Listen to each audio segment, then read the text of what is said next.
Hello everyone, good afternoon সবাইকে। আমি মিষ্টি চলে আসলাম নতুন একটা ব্লগ নিয়ে।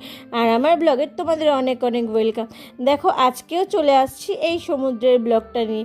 তোমাদের সাথে তো রাত্রে সমুদ্রের ব্লগটা শেয়ার করা হয়েছিল, বাট এই ভোরের দিকের ব্লগটা তো শেয়ারই করা হয়নি, তাই ভাবলাম আজকে এই ভোরের ব্লগটা শেয়ার করি।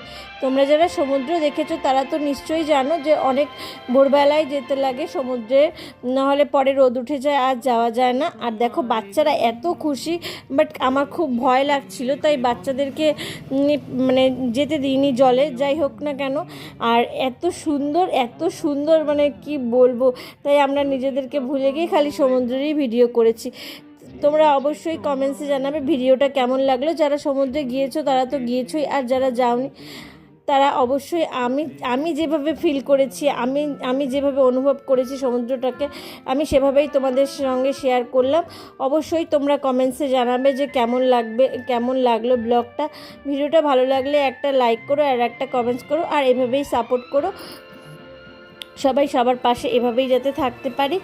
যাই হোক, তাহলে চলো, ভিডিওটা কেমন লাগলো সেটা অবশ্যই কমেন্টসে জানাবে। বাচ্চাদের হাতটা ধরে রাখা খুব মুশকিল হয়ে যাচ্ছে, কারণ বাচ্চারা যেতে চাচ্ছে সমুদ্রে বারবার।